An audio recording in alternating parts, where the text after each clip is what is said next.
बिस्मिल्लाहिर्रहमानिर्रहीम अस्सलामुअलैकुम वरहमतुल्लाहि वबरकातुहू। मैं खुश आमदीद करदी हां तुहानूं अपने सोहने जे पंजाबी किचन दे विच। ते अज मैं लै गई हां तुहाडे सब वास्ते बड़ी सोहनी ते बड़ी मिठड़ी जी तरकीब।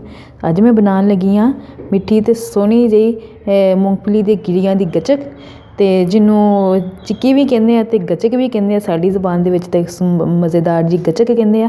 ते अज मैं बनाउण लगी इहदे वास्ते चाहिदा सानूं सिर्फ और सिर्फ दो चीज़ां, सिर्फ और सिर्फ दो चीज़ां। गुड़ वाली भी बना लो ते शक्कर वाली भी बना लो। चीनी वाली मैं बनाउण लगी हाँ।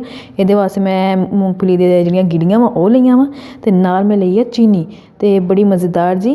ते सिर्फ इन्हां दोवां चीज़ां दे नाल अज बनावांगे आपां गचक, बड़ी मज़ेदार। चलो शुरू करदे हां ते नाल मैं तुहानूं दसदी हां किद्दां बनेगी। हाँ जी, तो बिस्मिल्लाहिर्रहमानिर्रहीम। इहदे वास्ते मैं सब तो पहले चीनी पावांगी। एक कढ़ाई लै लो ते छोटी जी, ते ओहदे विच पावो चीनी। बिस्मिल्लाहिर्रहमानिर्रहीम। चीनी पावांगी जिन्नी मैं लई सीगी। आहिस्ता आहिस्ता जिहड़ी है ना चीनी साडी पिघलदी जाएगी, ते इदां आहिस्ता आहिस्ता सोहनी बड़ी इहनूं हल्के हल्के चम्मच दे नाल हिलाई जाओ। बिस्मिल्लाहिर्रहमानिर्रहीम। इदां इन्हें खुद ब खुद ही पिघली जाना, ते आहिस्ता आहिस्ता जिहड़ा ना तुसीं इहनूं हिलाई जाओ। हल्के हत्थ नाल हल्की आंच रखनी है। इन्हें खुद ब खुद इदां पिघली जाना।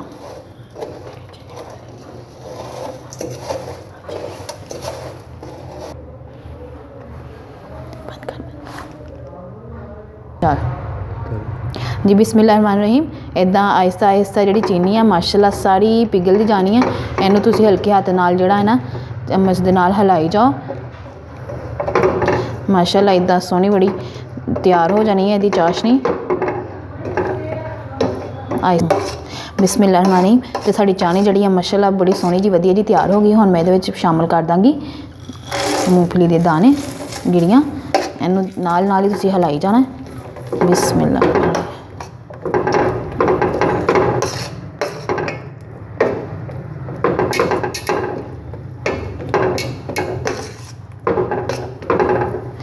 माशाअल्लाह बहुत वधिया जी सोहनी साडी गचक तैयार हो गई। हुण तुसीं थल्लों आंच जिहड़ी है ना अग हल्की जी बंद कर दो, जिहड़ी हल्की हल्की बस चलानी असीं, ज़्यादा तेज़ नहीं। हुण तुसीं अग बंद कर दो, ते इहनूं इंतज़ार करना असीं इहदे ठंडे होण दा। हल्का जिहा ठंडा हो जाएगा तो फिर असीं इहनूं एक बर्तन दे विच कढ लांगे। बर्तन नहीं बल्कि एक ट्रे दे विच कढ लांगे, जिन्हों हल्का जिहा ना असीं ऑयल ला के ग्रीस कर लांगे। चलो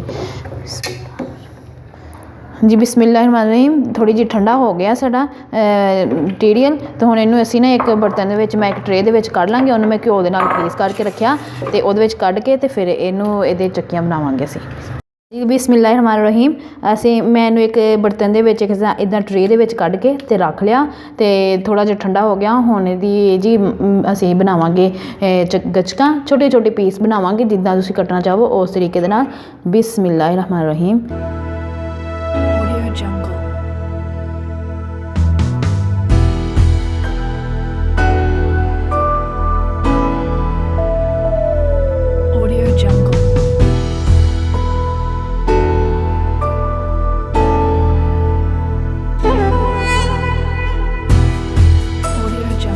बिस्मिल्लाहिर्रहमानिर्रहीम।